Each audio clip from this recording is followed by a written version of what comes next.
Let's make some early 20th century baby booties. Hi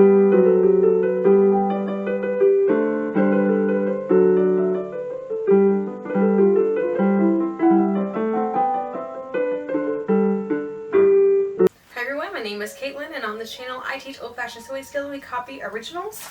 So we're going to make two sets of baby booties in two sizes. One is going to be for like 9 to maybe like 14, 15 months, and the other one's going to be to 2 years old. This is just going to be like a little light booty. We're making it out of wool felt, and that's because it's thick, it's nice, it's soft, it's also waterproof, or water resistant at least. So as far as homemade shoes go, I think this is going to be our best first option for babies. And they're not going to be super structured, which is great. And we're going to embroider them because there's a lot of booties in this style that I'm seeing from the early 20th century. And they're all embroidered, so I have my whole box of embroidered floss and all the floss that wouldn't fit into the box. So we got plenty of options. And I kind of drafted my own pattern, partially using an 1867 booty that my friend Amy McKinney put on her blog. And then I changed it up to actually match the shapes of the 19-teens ones because I couldn't find an original pattern. I could find, there's one particular style of booty that's like from the 1920s to the 1950s, but it doesn't work for like World War I. So I'm going to save that one for next time that we do this for the 1930s and 1940s. But I wanted an earlier style. I found plenty of examples, but no patterns. So yeah, we're just going to figure that one out on our own. I have some yellow wool, which I think will be beautiful shoes. And I'm thinking green. I have green and gray. And I could absolutely do some really cool embroidery to really spruce this up. But I think we'll go green. I think green will be fun. So I think maybe the smallest size in yellow because I have the smallest amount of this. And then I'll use the larger size out of the green. But let's go ahead and get to cutting.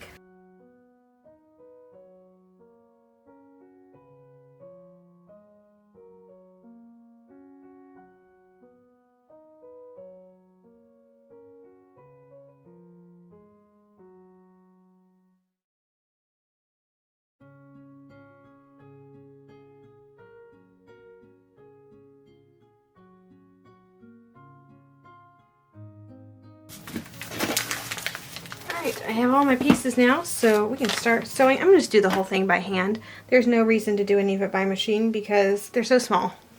Alright, I did finish the first one just so I knew what I was doing as far as steps go, because I've never done anything like this before. And it's super cute. I mean, yeah. It looks big to me, but then I tried it against a leather shoe that I've made for a child of this age, and they're the same size. And I know that one fits an 18-month-old child, and I know what size child that one fits because I tested it on one of my nephews. So, yeah, I haven't done the buttons yet, but I figure I'd do this in a little bit. So how this works is we have the smaller frontal piece and then the flap. And there's a lot of these. It seems like there's a lot of different ways to do this.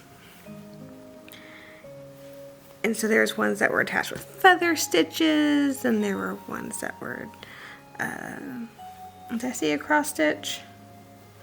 I don't even know. But anyway, I chose the blanket stitch. It's kind of a neat way that this is sewn together. The fun thing about felt is that it doesn't ravel. And so we're not really worried about finishing edges. It's more about decoration here, which is kind of nice.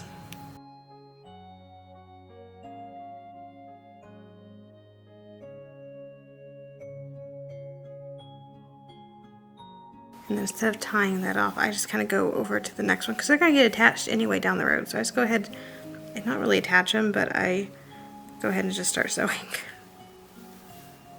And then I'm not sewing through all the layers, I'm just sewing through this one layer. In fact, I'll flip them over so you can see I'm not attaching them, but they're about to be attached, so I don't mind not tying a knot and doing it this way.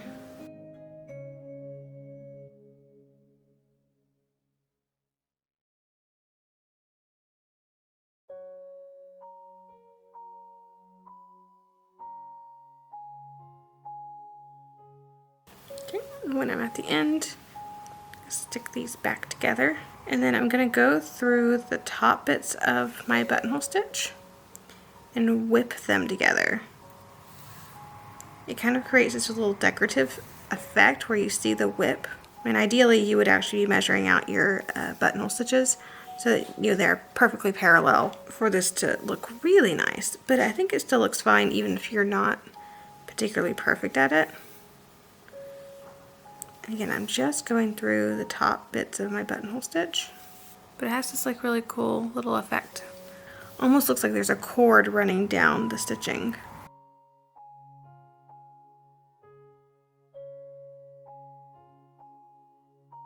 And that attaches them. So that's my seam.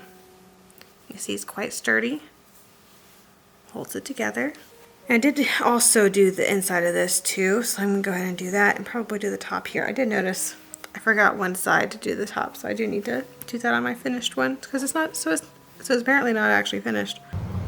And last time I did all the seams separately, like I stopped here and then did the side and then did that side and then did it all around. But I think I'm just gonna go around and go back up.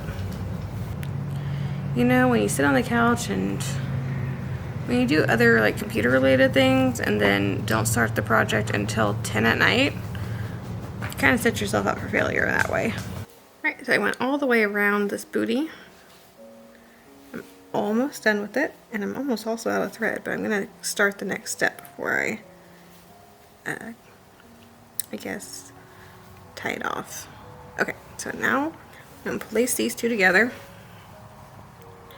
And I'm going to do the same thing I did before, which is to sew them together. Also, I hadn't said before, but I'm using 3 strands of embroidery floss for this.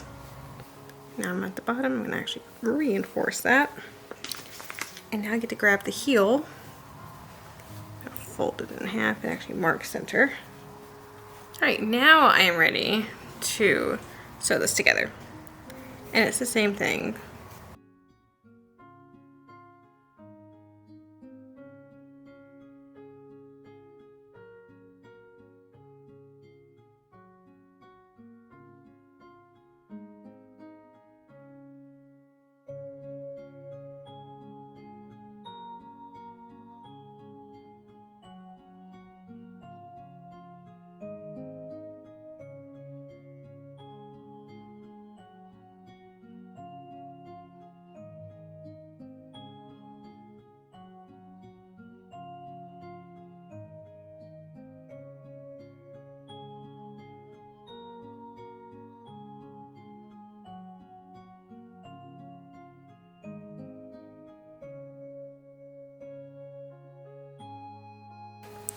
We're gonna add buttons. I just have some basic white buttons that are porcelain. I figure I use the same thread that I used for the embroidery, just kind of give it a pop of color in the middle of the buttons.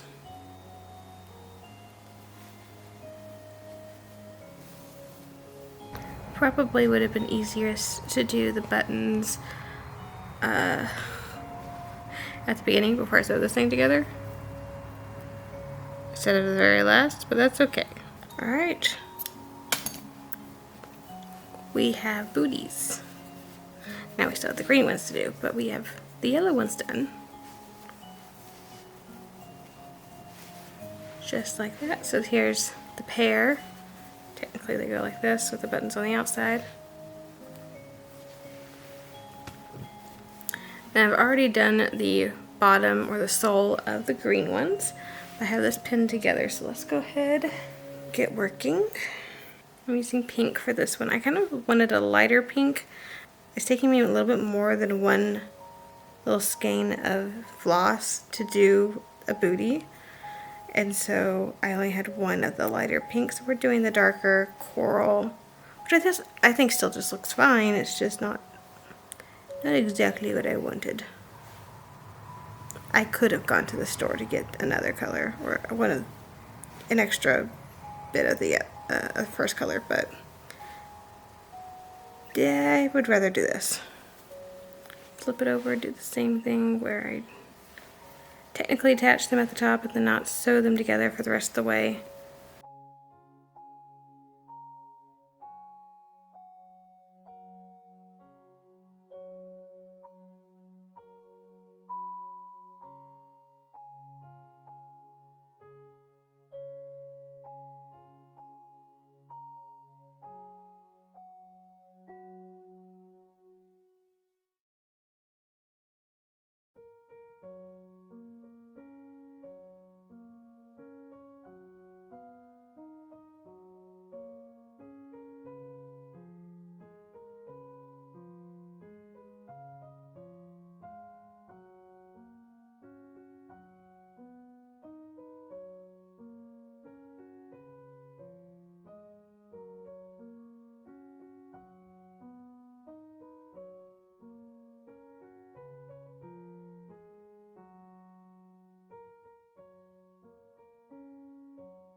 Alright, I think we are done.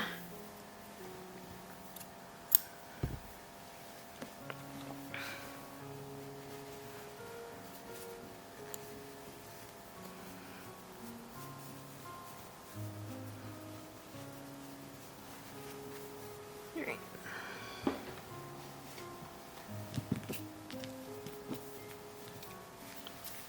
Just for photo purposes, I've been stuffing them with lots of embroidery floss because that's what I have handy. And that way we can kind of see the actual shape of them. I think that's just a little bit better than seeing it flat. And there they are. Aren't they just like a little adorable? Like, look at those.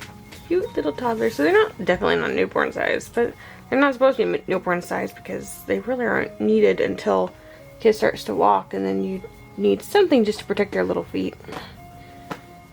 Like indoors and maybe like grass and that sort of thing. And they're definitely not walking long distances shoes. But also, we're not letting like a 1-year-old walk long distance, or not quite yet 1-year-old. I do like the green and the pink together.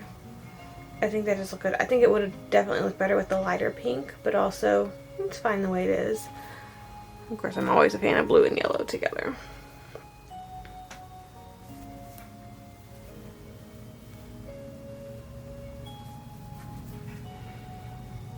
But I think those are adorable. And so we finally have footwear.